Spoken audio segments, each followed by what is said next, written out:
Very excited to present this to you today. So for those of you who have seen my presentations or have come to events before or seen us on YouTube or the podcast, I'm very much focused on financing and the home search, right? And it's a very technical, dry, stale discussion. Very much numbers focused, but that's the nature of the business to a degree. I'm still going to talk about that today, but from the angle of 3 different case studies and what people did right and what people did wrong.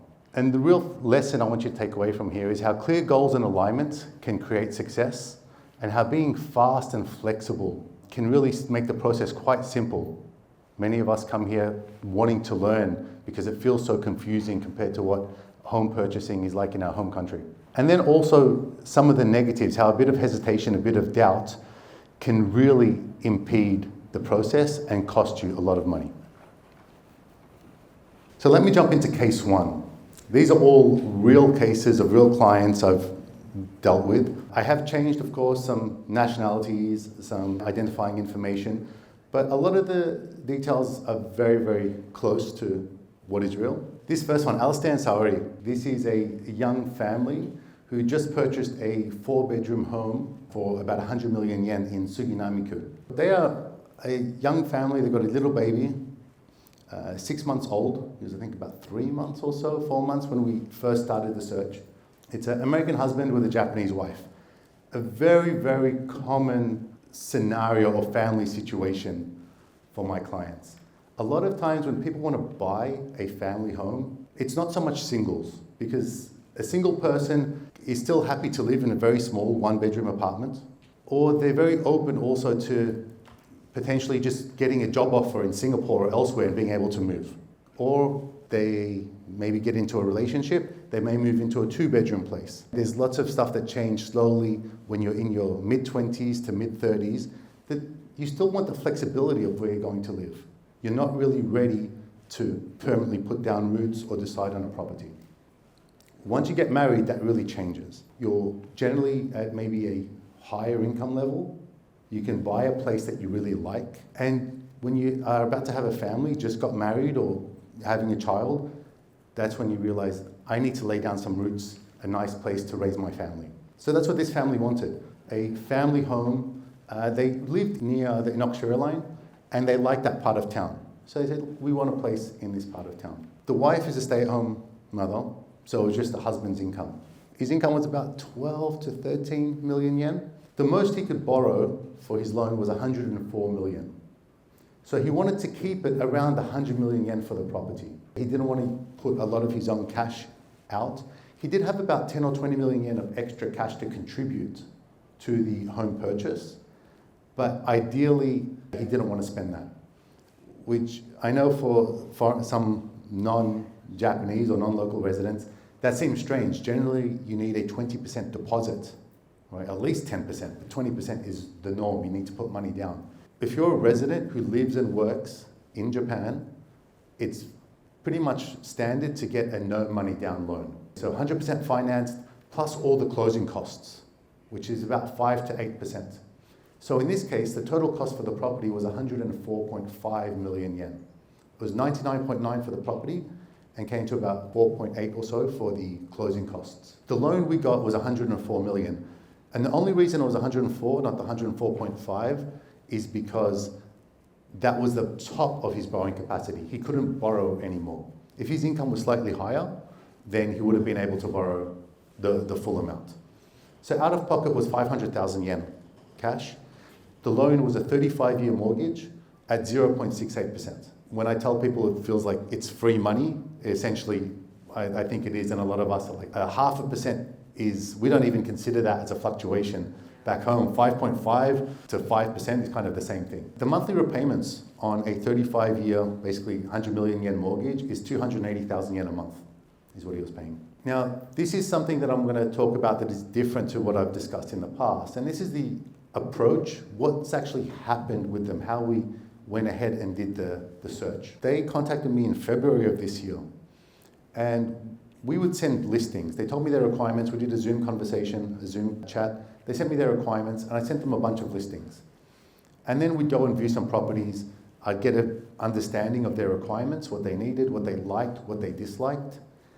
The client themselves, even they only really figured out what they like and what they dislike after they go and start to view different properties. A lot of times they haven't visited houses yet or family homes. It's very new. They're still living in a 1 LDK, 1 bedroom apartment. And now they're looking at properties. So the first time they step into one, they're not really sure what they like or what they dislike. Everything is bigger and grander than what they're currently living in. We'd visit a few, get some feedback. They really liked the living room on the top floor because then you have the really high ceilings with great sunlight that comes in. They need at least 1 bedroom that has great sunlight because that was actually going to be the office because the husband works from home quite a fair bit. So you try to build these requirements when you see them. Very hard when you've never actually lived in a place before or bought a house before. In total, we actually went on site and viewed about 14 properties. I checked the email chain. A lot of us use Gmail. I use like a Google Workspace for my work. Do you know the maximum number of emails you can have in a thread? Has anyone seen, when you have conversations, you've got 20 conversations, 25 conversations in this email thread. Does anyone know the maximum you can have? It's 100. Once you get to 100, it just starts a new email chain. You can't have a thread that's over 100. So I have in my inbox lots of email threads that are well over 100, or that are at 100 rather, and started off to the next one. It's very, very common when you're doing these kind of searches. I went through, had 244 emails between us, plus iMessaging. Just, I'm at the place, so I'm here, there, etc., whatever. Are you free tomorrow for a viewing? We searched in February. We signed the contract in June, and settlement was in July. So that's roughly 6 months from start to finish, including all the financing, until they got the keys. So some things that they did right. They were very realistic and practical about their approach. They're a young family. They wanted a 4-bedroom house. Nothing too grand, nothing too extravagant. They were very reasonable with their market price expectations. They knew they wanted an extra bedroom because in the future, they are considering having a second child. They do expect relatives to come visit from overseas and to stay for extended periods. I had the same thing when my mum and dad want to visit from Australia. If it's a small place, if they have to sleep in the living room, they can probably only stay comfortably for about a week before they get uncomfortable, before my wife gets uncomfortable and the kids get uncomfortable. And I'll be going crazy as well, I moved out for a reason. So that's some of the stuff that you think about and you consider. And they were very practical with that. They knew their minimum requirements, but they were also very flexible. They know they can't have their dream home. There's no perfect dream home that's going to fit the bill perfectly from now until retirement. It's hard to find. But if you are quite realistic in what you want and have good communication with your spouse, which they did really, really well. It's very interesting being a real estate agent and spending so much time with couples, just almost as a fly on the wall, and seeing how they engage and how they communicate with each other, and what a successful, happy relationship and mature relationship really looks like.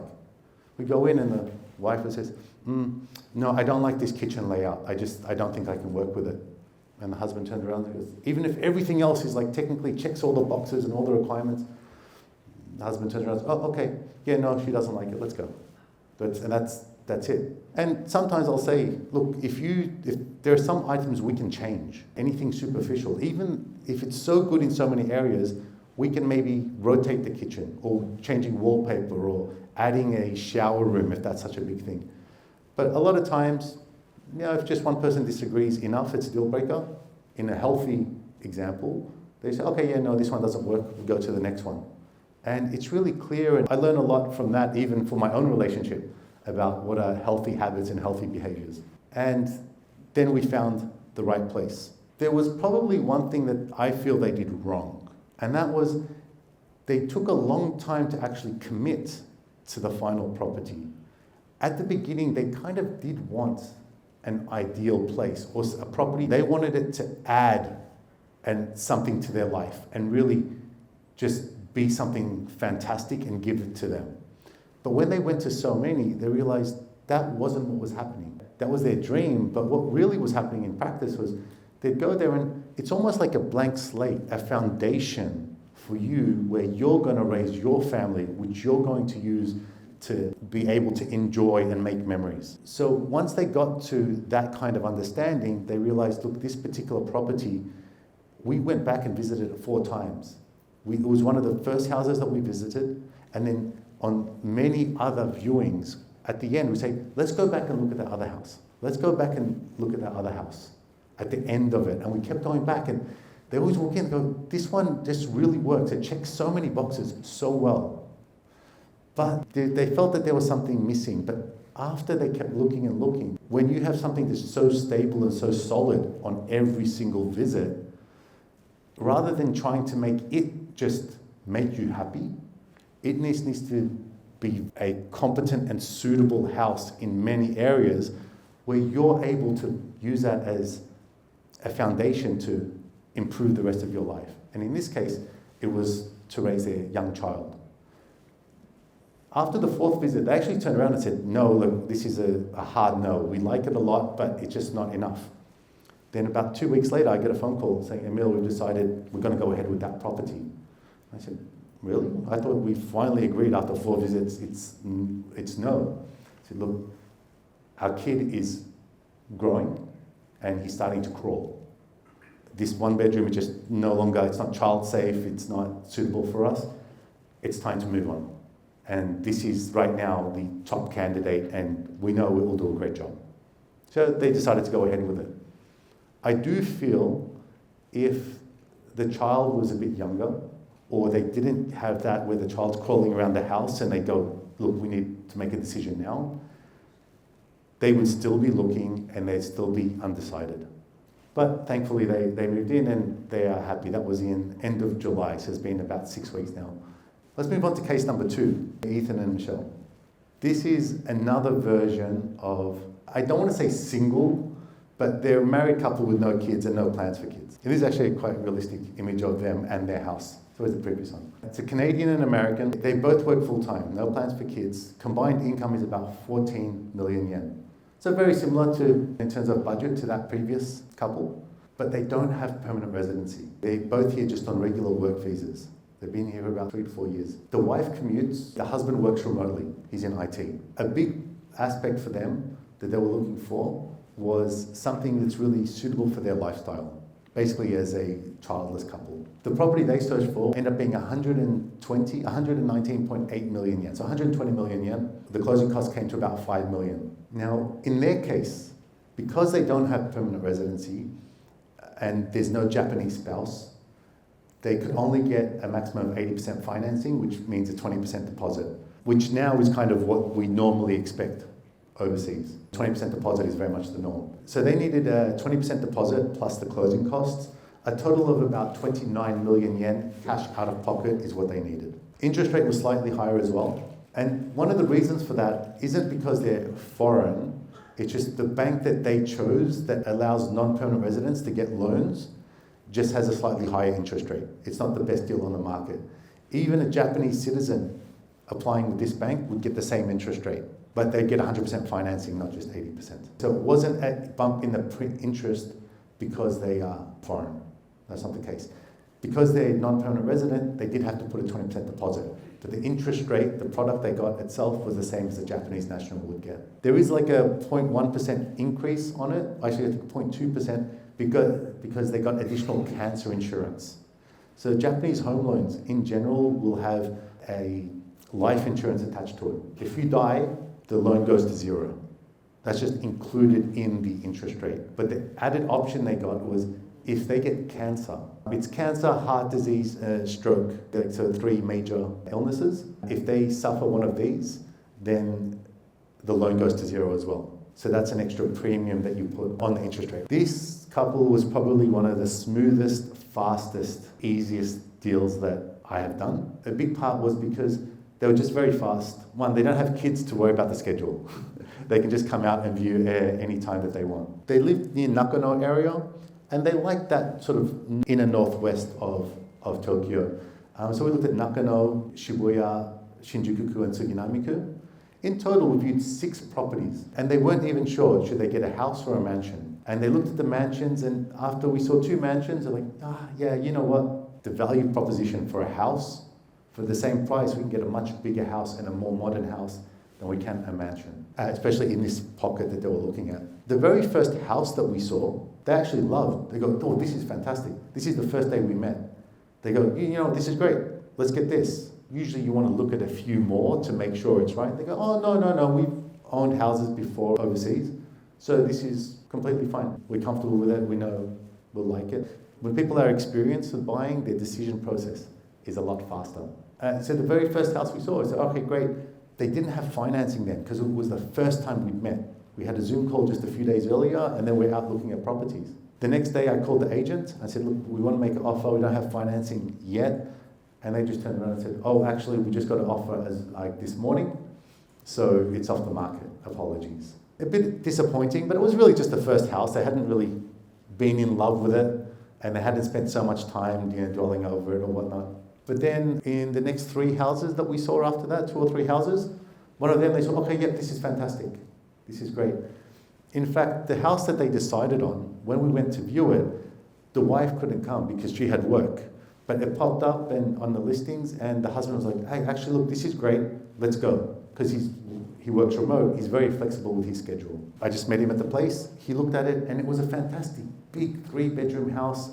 I think it's 120 square meters, which is really large for a 3-bedroom, 3-story house. Massive LDK, a brand new build. Enough for a car and motorbike parking, really nice, spacious out the front. We looked at it, and he said, look, he's happy as long as there's a beer and Wi-Fi, he can live in a closet. The issue was his wife. And yeah, a lot of guys get it. Like that's, we have our priorities. And he thought his wife would love the house, but not the commute. Because she travels into town near Azabu area every day, commuting distance for her was always a thing. And this property was about 12 to 15 minutes from the station. A little bit further from the station than what they were really looking for.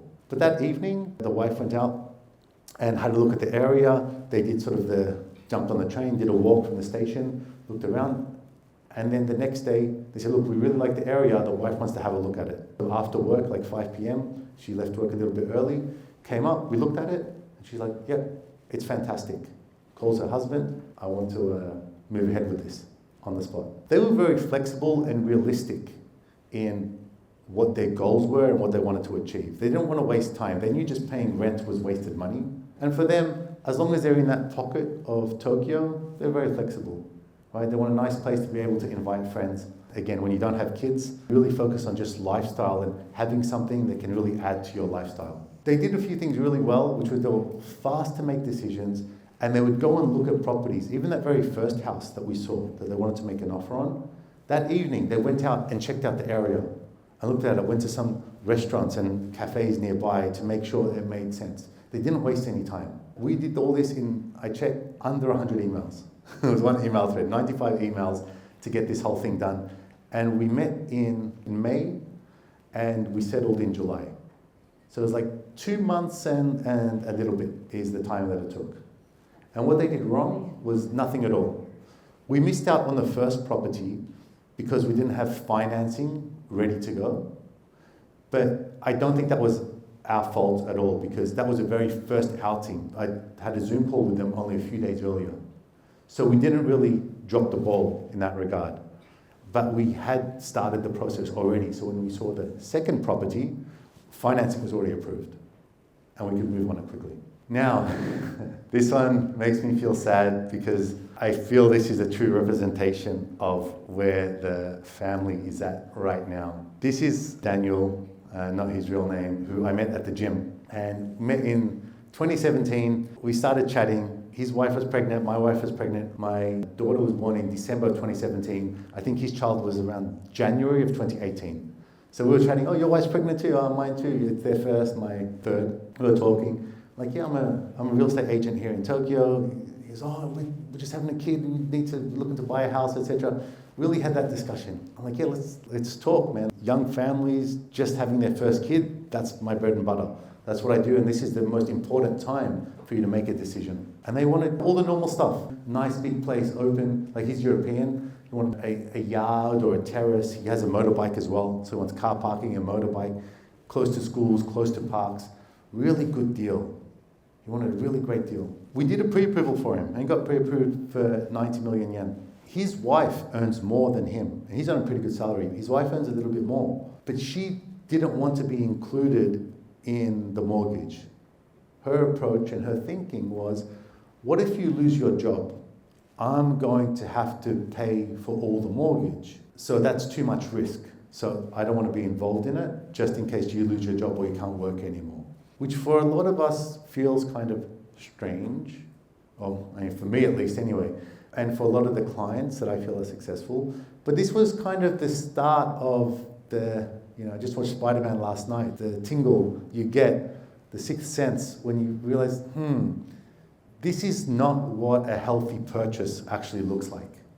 All right, this is a sign that it's not really going to be successful. So they were renting near Omotesando area actually, about 300,000 yen a month to 80, but then they got a kid and okay, we need to increase their rent a little bit, plus a car parking space they had. I don't say we're still searching, they haven't bought a place yet. So at that early stage we discussed and actually went to have a look at properties, no luck. Then they decided to rent a property. 3 years later, in 2020, I get a call, Emil, we're having another kid. All right, so now it's time to buy. Did the whole process. Looked in. Every time I went to look, it was just with the husband. The wife never came. I've met her twice in this 7-year period. She just didn't want to be involved. There was a husband that was trying to drive everything. We just have a Facebook chat. Real estate related messaging over 7 years is 260 messages. We've gone and viewed physically over 20 properties, and I've sent him hundreds. Every time I'm doing a search for even other clients, I'll send them to him as well and say, hey, look, this is in the pocket that you've been looking at. They did a few things right. One, we got loan pre-approval very early, and he went out for viewings. I think pre-approval and just going out and seeing what is there is really, really important. What they did wrong though, they did quite a few things wrong. A big one was there was a disconnect between the husband and wife. All right, I got that sense right at the beginning, but even throughout, the fact that the wife was not so involved, the significant other was not involved in going out and viewing properties, wasn't so keen, was very risk averse that, well, if my husband loses his job, I have to do everything. But that mindset is that the partner is not going to have a job permanently at all, not just 3 or 6 months, just will never work again. That also feels a little bit strange. They also frequently change their criteria. I don't want to put it all on the wife, that's not, or that relationship situation, that's not it. They even frequently change their criteria. First it was, hey, want to live near Omotesando. Then, look, there's an international school down near Yokohama. Let's look over there because we're going to be close to that international school. Then, there's properties along the international school bus route. Goes to Futako Tamagawa and whatnot. Let's try to get a house here or there. They wanted a garden or a roof terrace, large open space, and a double car park, enough for a car park and a motorcycle.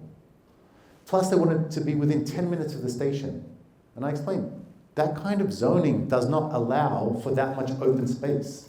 If you want to be in zoning that allows that, you have to be further from the station. You cannot just get that kind of space. And probably one of the biggest issues that they had was they wanted a bargain. They wanted like a distressed property or something that hadn't sold. The seller was in a real hurry to sell at a massive discount.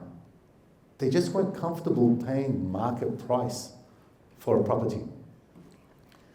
So unfortunately, when you do that, distressed properties, especially in the Tokyo market, it's like trying to find a stock on the stock market that's underpriced. The system won't let you do that. It's just like free money. You can't have it, especially in Tokyo real estate.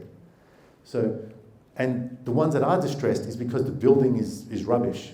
Okay, it's a piece of junk, which they won't accept anyway. So they just weren't realistic about their priorities like what my first and second case studies were. So this just let it drag on for years and years and years. Literally years. What is the cost of inaction? The cost of waiting. If they had it bought in 2017, again, their budget was about 80 million yen, and that's the properties we were looking at back then, which now you can't find. It's 100, 120 million for the same properties in the same areas. If they bought in 2017 for that price, they would have paid a total of 19 million yen in loan repayments.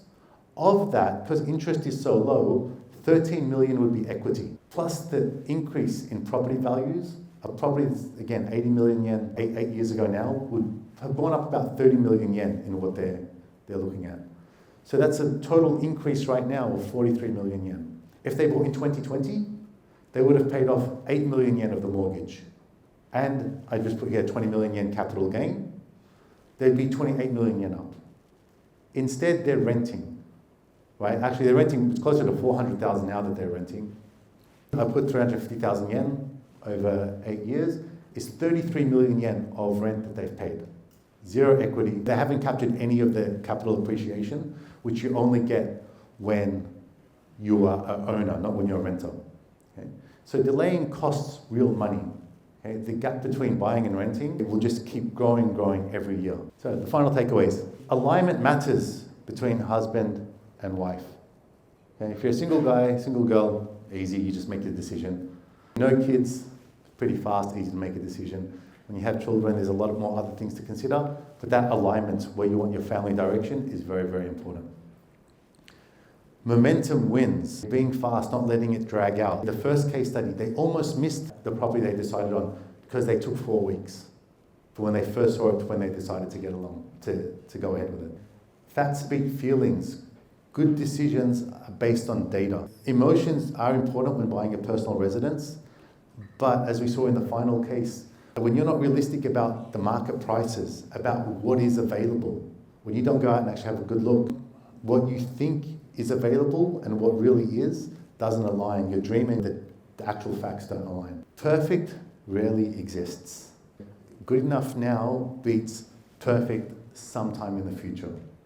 You'll keep chasing perfect until your kids are older and now a little bit too squashed. And this, I feel, is a realistic example of where the families are at this stage, right? The bottom one being case number 3, my friend who is now still in a 2 LDK property. They can't move because the kids have already started elementary school and they live near Omotesando area still. So they can't get out of there because they can't afford to buy. Prices there are much too high now, especially for larger properties. And they can't move away because the kids have already started school and they don't want to relocate them from school. So thank you all so much for your time. My name is Emil. I'm an Australian. I'll do my quick little intro here. So I've been in Japan for 22 years myself. I've got 3 wonderful, hectic, chaotic kids. I live in Setagaya. I bought my first house in Shibuya, which is a 3-bedroom house when I had my first child. Then we upgraded to a 4-bedroom house in Setagaya near Shimokitazawa when I had my second child. So I'm very much deep in the process. I'm 10 to 15 years ahead of what a lot of my clients are. So I think there's a lot of good advice and information I can give from my first-hand family growth experience that I give to my clients looking to buy a home. I'm the founder of RealEstate.jp, so I'm one of the co-organizers of this event with Ziv, Blanca, and Tracy. I'm a certified home loan advisor as well as an agent. So that's why I know the financing side really well. I do all the paperwork for you. If anyone is interested, please, you can reach out, like first name, last name, Emil Gorgees at RealEstate.jp. Thank you so much for your time.